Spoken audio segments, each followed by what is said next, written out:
Assalamualaikum warahmatullahi wabarakatuh. Perkenalkan, nama saya Novan Akbar Andriansyah dengan NIM 11046220025. Di sini saya akan menjelaskan mengenai materi model proses riset aksi komunitas pendidikan masyarakat dari materi praktik riset aksi komunitas Penmas yang diampu oleh Bapak Sri Kuswono Wungsonadi. Oke, selanjutnya pertama-tama kita akan membahas mengenai landasan penelitian dalam riset aksi. Riset aksi merupakan metodologi penelitian yang menggabungkan teori dan praktik dengan tujuan menghasilkan pengetahuan dan sekaligus menerapkannya untuk membawa perubahan sosial yang positif.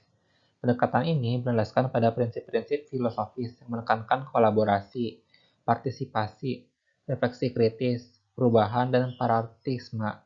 Dalam konteks filosofis, riset aksi dipandang sebagai proses kolaboratif di mana pengetahuan dikonstruksi melalui dialog antara peneliti dan partisipan.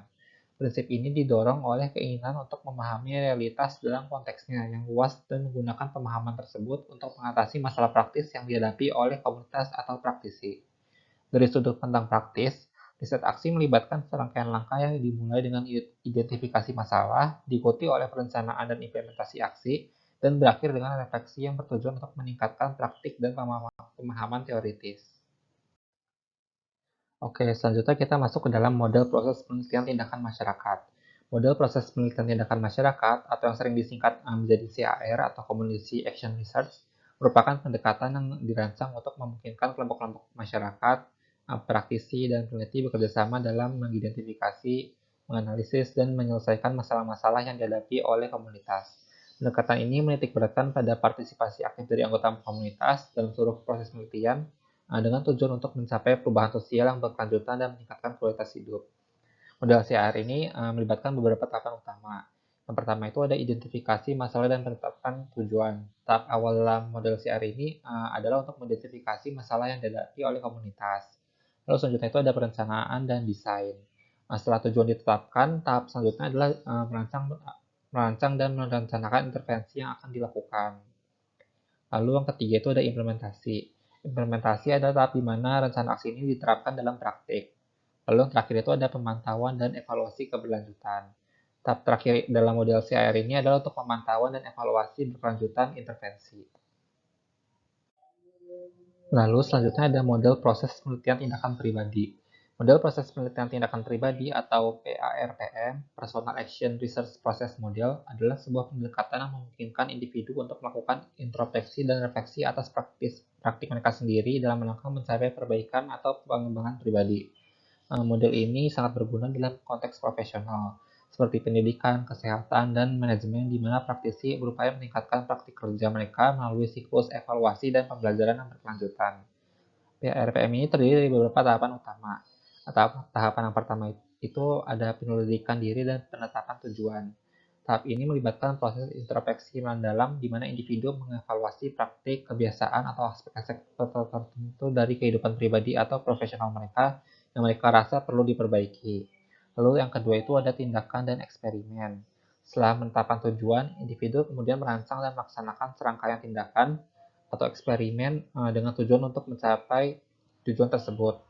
Lalu yang ketiga itu ada refleksi dan penilaian diri yang berkelanjutan. Tahap ini adalah tentang refleksi kritis terhadap tindakan yang telah diambil dan evaluasi dampaknya terhadap pencapaian tujuan. Lalu yang terakhir itu ada sintesis dan integrasi. Pada tahap akhir ini, individu mengintegrasikan pembelajaran yang diperoleh dari seluruh proses ke dalam praktik atau kehidupan pribadi mereka. Selanjutnya kita masuk ke dalam metode-metode dalam riset aksi. Jadi ada 4 metode. Yang pertama ini ada metode kualitatif dalam riset aksi.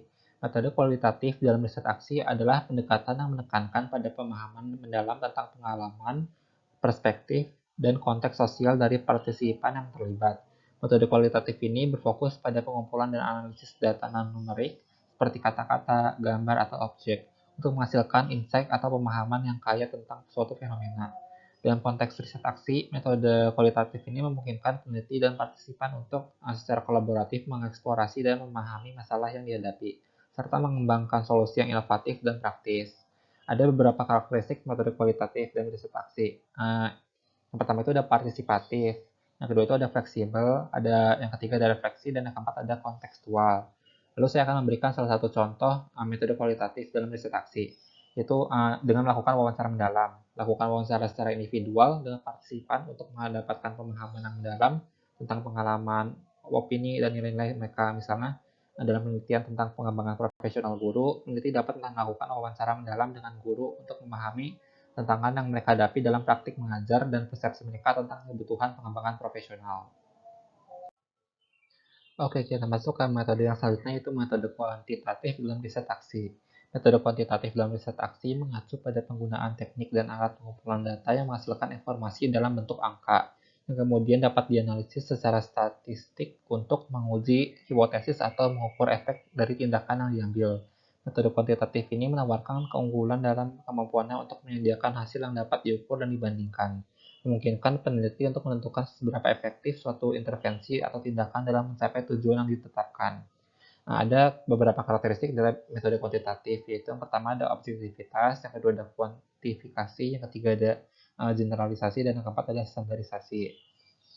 Salah satu contoh dalam metode kuantitatif ini yaitu melakukan survei menggunakan kuesioner yang dirancang untuk mengumpulkan data numerik dari sejumlah besar responden. Sebagai contoh, dalam riset aksi yang bertujuan untuk meningkatkan kepuasan pelanggan di sebuah restoran, survei dapat digunakan untuk mengumpulkan penilaian pelanggan tentang kualitas makanan, layanan, atau suasana restoran sebelum dan setelah dilakukan perubahan. Oke, metode selanjutnya itu ada metode campuran dalam riset aksi. Metode campuran dalam riset aksi menggabungkan elemen dari pendekatan kualitatif dan kuantitatif untuk memberikan pemahaman yang lebih komprehensif tentang masalah penelitian. Penggunaan metode campuran memungkinkan peneliti untuk mengeksplorasi kedalaman dan konteks fenomena dengan detail kualitatif, sambil juga mengukur dan menganalisis variabel dan hubungan antar variabel secara kuantitatif.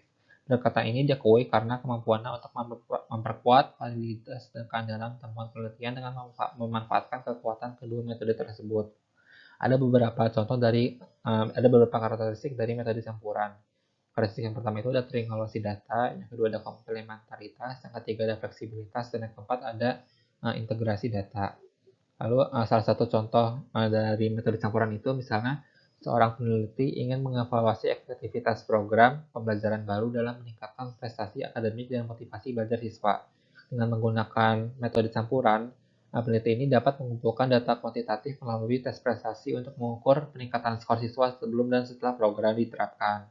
Secara bersamaan, wawancara dan kelompok fokus dapat digunakan untuk mengumpulkan data kualitatif tentang prestasi siswa dan guru terhadap program tersebut, termasuk aspek-aspek yang mereka nilai bermanfaat atau perlu diperbaiki.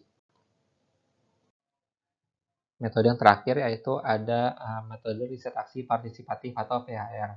Metode riset aksi partisipatif atau Participatory Action Research adalah pendekatan penelitian yang mengutamakan partisipasi aktif dari komunitas atau kelompok yang diteliti ke dalam seluruh proses penelitian, mulai dari perencanaan hingga pelaksanaan dan evaluasi. PAR ini berfokus pada kolaborasi antara peneliti dan partisipan untuk mengidentifikasi masalah, mengembangkan solusi, dan mengimplementasikannya perubahan pada yang bertujuan untuk meningkatkan kondisi atau menyelesaikan masalah yang dihadapi oleh komunitas. Pendekatan ini didasarkan pada prinsip demokrasi, keadilan, kesetaraan, dan pemberdayaan dengan tujuan tidak hanya untuk menghasilkan pengetahuan, tetapi juga untuk mendorong tindakan sosial yang berdampak positif. Ada beberapa karakteristik PAR, yaitu yang pertama ada kolaboratif, yang kedua ada reflektif, yang ketiga ada transformasional, dan yang keempat ada adaptif.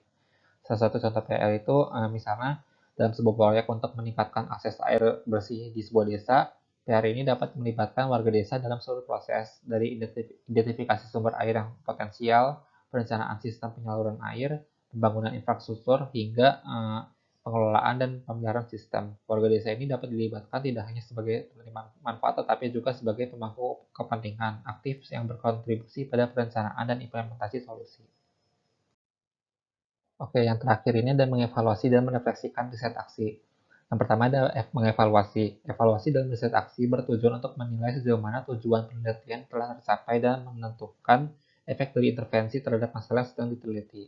Ini itu dapat dilakukan melalui yang pertama pengumpulan data, yaitu menggunakan metode kualitatif, kuantitatif, atau percampuran untuk mengumpulkan bukti tentang hasil intervensi. Yang kedua ada analisis, membandingkan data sebelum dan sesudah intervensi untuk menilai perubahan yang terjadi. Ketiga, ada pengukuran efektivitas, yaitu menentukan apakah intervensi berhasil memecahkan masalah atau mencapai tujuan yang ditetapkan. Lalu yang terakhir ada identifikasi faktor sukses dan hambatan. Di sini mengenali faktor-faktor yang berkontribusi pada keberhasilan atau kegagalan intervensi. Lalu yang kedua ada merefleksi. Refleksi adalah proses mengkritisi pengalaman selama siklus riset aksi yang mencakup refleksi pribadi dan kolektif oleh semua pihak terlibat. Tahap ini itu melibatkan refleksi pribadi, di mana individu merenungkan peran, pembelajaran, dan pengalaman mereka selama proses penelitian.